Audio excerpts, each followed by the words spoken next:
आज Doubtnut app download करें। Doubtnut पर अपने सभी गणित, रसायन विज्ञान, भौतिक विज्ञान और जीव विज्ञान के डाउट्स का करो सफाया। बस प्रश्न की फोटो खींचो, एक ही प्रश्न को क्रॉप करो और तुरंत वीडियो सोल्यूशन पाओ। अभी डाउनलोड करें। हेलो फ्रेंड्स, हमारा क्वेश्चन है कि एक समलंब खेत का क्षेत्रफल याद करना है जिसकी समांतर भुजाएं हमें दे रखी है 25 और एक 13 और एक अन्य है 15 और एक है 15। ठीक है, तो मैंने ये दो हमारे पास समांतर भुजाएं मैं थोड़ा सा हाईलाइट करके बता देता हूँ आपको। ठीक है, ये दो हमारे पास समांतर भुजाएं हैं, हमारे पास एक ये है और एक ये वाली पूरी समांतर भुजाएं। तो एक तो 13 सेंटीमीटर लिख दी मैंने और एक 25 सेंटीमीटर, और बाकी दो भुजाएं मैंने यहाँ पे लिख दी, ये हमारे पास 15 सेंटीमीटर है। ठीक है, 15 सेंटीमीटर। अब मैंने क्या किया कि एक लंब खींच लिया मैंने यहाँ से, मैं आपको बता देता हूँ। ये हमारे पास एक लंब खींच लिया डी से कहाँ तक, इसके यहाँ तक, डी से लेके इस बिंदु तक, इस बिंदु तक। तो मैं इस बिंदु को निर्देशांक दे देता हूँ, इन बिंदु को निर्देशांक दे देता हूँ, ए बी सी डी ई और एफ। ठीक है, इन बिंदु के निर्देशांक दे दिए। अब ये देखिए हमारे पास ये 13 सेंटीमीटर हो गया, तो ये भी 13 सेंटीमीटर हो जाएगा क्योंकि हमारे पास आमने सामने की भुजाएं एक वर्ग आयत सा बन रहा है। ठीक है, अब इसका मान पता चल जाए तो हमारे पास पता चल जाएगा ये वर्ग है कि ये आयत है। ठीक है, तो इनका मान कैसे निकालेंगे, ये समकोण त्रिभुज बन रहा है। ठीक है, ये 13 सेंटीमीटर है, तो 25 माइनस 13 करेंगे तो हमारे पास कितना बचेगा। देखो 25 में से 13 जाएंगे तो हमारे पास ये 2 बचा और यहाँ से 1 बचा, ये 12 सेंटीमीटर बचेगा। ठीक है, तो 12 सेंटीमीटर बचा, ये 12 सेंटीमीटर, तो ये 6 सेंटीमीटर हो जाएगा और ये 6 सेंटीमीटर हो जाएगा हमारे पास, ये 6 सेंटीमीटर। ठीक है, तो 13 और 12 कितना हो जाएगा हमारे पास, इस तरीके से हमारे पास हो जाएगा। ये 6 सेंटीमीटर आ गई और ये भी 6 सेंटीमीटर और ये भुजा आ गई। ठीक है, अब मैं किसी एक त्रिभुज से निकाल लूँ तो हमारे पास ये भुजा का मान आ जाएगा, यानी बराबर आएगा। तो हमारे पास ये क्या बन रहा है, एक आयत बन रहा है। ठीक है, तो आयत बन रहा है, तो इसका मैं हल करता हूँ आंसर। ठीक है, तो मैं क्या करता हूँ, त्रिभुज ए ई डी में, ए ई डी में पाइथागोरस प्रमेय लगाने पर, ठीक है, पाइथागोरस प्रमेय से, ठीक है, तो पाइथागोरस प्रमेय से क्या हो जाएगा हमारे पास, इसका जो हमारे पास कर्ण है उसका 15 का वर्ग, ठीक है, बराबर आधार है हमारे पास, आधार 6 सेंटीमीटर, तो 6 का वर्ग प्लस लंब, लंब हमें पता नहीं है तो इसको मैंने डी ई का वर्ग लिख दिया। ठीक है, तो यहाँ से डी ई का मान आ जाएगा, डी ई का वर्ग बराबर हो जाएगा हमारे पास 15 का वर्ग कितना होता है 225 माइनस 36। ठीक है, तो 225 माइनस 36 करूँगा तो मेरे पास क्या आएगा, अभी देख लिख कर देते हैं, 200, एक मिनट, 225 माइनस 36 करूँगा तो 189 आएंगे। ठीक है, तो डी ई का मान आएगा हमारे पास 189, डी ई बराबर हो जाएगा रूट में A189। ठीक है, तो इसको मैं रूट में 189 का मान होता है 13.74। ठीक है, तो ये हो जाएगा डी ई बराबर हो जाएगा 13.74 सेंटीमीटर। ठीक है, ये डी ई का मान आ गया। अब यहाँ पे देखिए डी है वो एफ ई के बराबर है, तो ये हो जाएगा 13.74, तो ये भी हो जाएगा 13.74। ठीक है, इस तरीके से मेरे इसका मान आ गए। अब मैं क्या करता हूँ, मैं हीरोन की मदद से इन एक त्रिभुज का क्षेत्रफल निकाल लूंगा और इसका गुणा कर दूंगा, और ये क्या बन रहा है, आयत। तो आपको यहाँ से लिख लेता हूँ, आयत का क्षेत्रफल क्या होता है, लंबाई गुणा चौड़ाई। ठीक है, तो यहाँ से निकाल लेता हूँ, आयत का क्षेत्रफल बराबर हो जाएगा हमारे पास लंबाई गुणा चौड़ाई।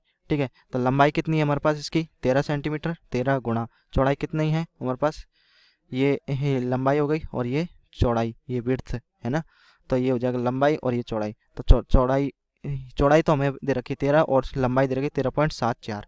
ठीक है, तो मैं गुणा करता हूँ, 13.74 गुणा कितना 13 करूँगा तो हमारे पास आएगा 178। ठीक है, तो हमारे पास आयत का क्षेत्रफल आ जाएगा, आयत कौन सा है, इसको नाम देता है D E E F, D E D E D E F C, D E F C का क्षेत्रफल हो जाएगा हमारे पास 178.72। ठीक है, इसे समीकरण नंबर 1 दे देता हूँ। अब मैं क्या करता हूँ, त्रिभुज ए कौन सा है हमारे पास, एक इनमें से एक त्रिभुज का क्षेत्रफल निकाल सकता हूँ मैं, इसका और इसमें से एक त्रिभुज का, और दोनों का क्या कर दूंगा, एक डबल कर दूंगा। ठीक है, तो हमारे पास ए ई डी का क्षेत्रफल निकाल लेता हूँ, ए ई डी का क्षेत्रफल वही किससे, हीरोन के सूत्र से। ठीक है, तो एस माइनस ए, और ये हो जाएगा हमारे पास S minus B, S minus C. ठीक है, आप ही चाहो तो इसे समलंब का सीधा सीधा सूत्र होता है उससे भी कर सकते हो, पर यहाँ पे हमें हीरोन का सूत्र का यूज करते हुए करना है ना, तो इस तरीके से हम करेंगे। तो एस का मान कैसे निकालेंगे, ए प्लस बी प्लस सी बटे 2, तो भुजाओं का योग कितना हो जाएगा हमारे पास, भुजाओं का योग है हमारे पास 15 और 6 और 13.7, तो एस बराबर हो जाएगा 15 प्लस 6 प्लस 13.74 बटे 2। तो अब इनको जोड़ते हैं। तो हमारे पास इनको जोड़ूंगा 15 प्लस 6 प्लस 13.74, तो ये हो जाएगा 34.74। ठीक है, एस का मान हो गया हमारे पास 34.74/2। तो एस बराबर आ जाएगा हमारे पास, भाग 2 करूँगा तो हमारे पास आएगा 17.73। ठीक है, तो एस का मान आ गया हमारे पास 17.737। ठीक है, ये सेमी, ये हमारे पास एस का मान आ गया। ठीक है, इसको ध्यान रखना। ठीक है, अब एस के मान को मैं इसमें समीकरण में रखूँगा। ठीक है, तो समीकरण में रखते हैं, हमारे पास एस का मान कहाँ है, यहाँ पे रखते हैं। तो यहाँ पे बराबर में अंडर रूट में एस का मान है हमारे पास 17.37, फिर बाद में 17.37 माइनस 15। ठीक है, फिर 17.37 माइनस 6, फिर इसके बाद में हो जाएगा 17.37 माइनस 13.74। ठीक है, अब इसको मैं हल करता हूँ तो हमारे पास आएगा रूट के अंदर 17.37 गुणा, अब 17.37 में से मैं माइनस करूँगा कितना, 15। ठीक है, तो कितना आ जाएगा 2.37।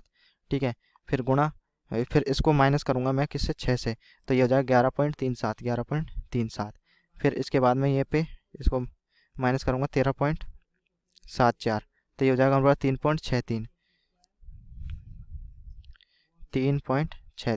ठीक है, अब इन सभी का गुणा कर देता हूँ। 3.63 गुणा 11.37 गुणा 2.37 गुणा, ये हो जाएगा हमारे पास 17.37।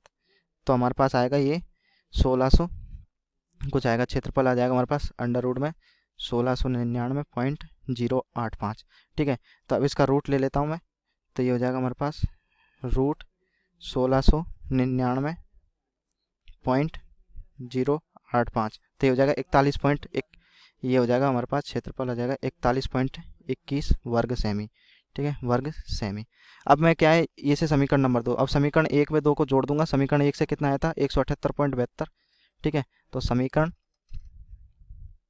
1 व 2 को जोड़ने पर हमारे पास क्षेत्रफल आ जाएगा पूरे का, समलंब चतुर्भुज का क्षेत्रफल।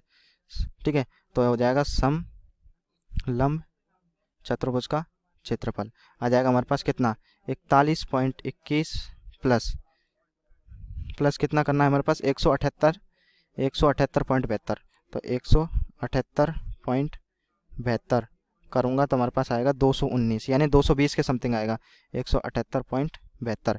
तो यानी समलंब चतुर्भुज का हमारे पास आ जाएगा, समलंब चतुर्भुज का क्षेत्रफल आ जाएगा हमारे पास, चतुर्भुज का क्षेत्रफल आ जाएगा हमारे पास कितना, 220 वर्ग सेमी। इस तरीके से हमें इसको क्वेश्चन को हल करना है। ठीक है, ये हमारे पास आंसर हो जाएगा। ठीक है, इस तरीके से हम इसको निकालते हैं अगर हमें हीरोन का सूत्र लगाना है। अगर इसको वैसे सबसे आसान रहता अगर हम उस तरीके से करते तो। ठीक है दोस्तों, थैंक यू।